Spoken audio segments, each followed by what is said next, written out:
No one could survive passing through this 3-meter-long tunnel. Any object weighing more than 1 pound would be instantly crushed into a pulp if it triggered the mechanism. Only by pressing the button at the end of the passage could one successfully advance to the next stage.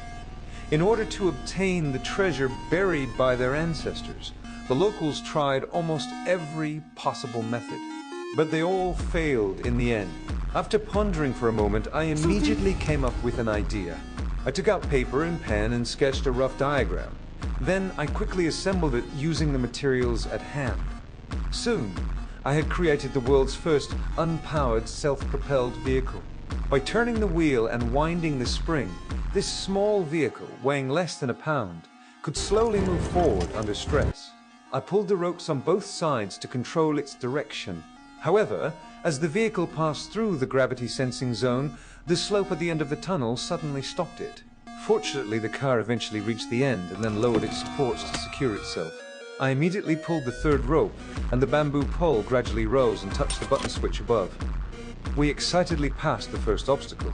But who knew that when we passed through the iron gate, we were greeted by a 10-centimeter wide stone bridge and a steep cliff with an abyss below. I led the way onto the bridge. When I saw the triangular iron gate at the end, I noticed it was covered in locks. I immediately realized that the key the Queen was wearing was the one to open this barrier. So I took her key and confidently inserted it into the lock. But I didn't expect that as soon as I turned it, the stone bridge beneath my feet suddenly began to retract rapidly.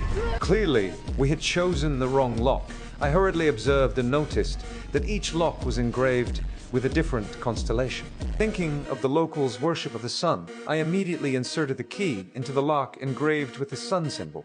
But the stone bridge not only didn't stop, it retracted even faster.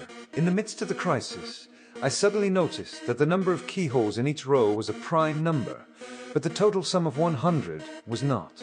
Instead, 101 was. This meant that there was another keyhole hidden somewhere. Where could it be? Suddenly, I had an idea. I told my companion to hold onto their lower body and flip over to the back of the bridge to search. Sure enough, I found the 101st keyhole there. I quickly inserted the key and turned the lock. This finally stopped the bridge from retracting. Pull me up! Pull me up!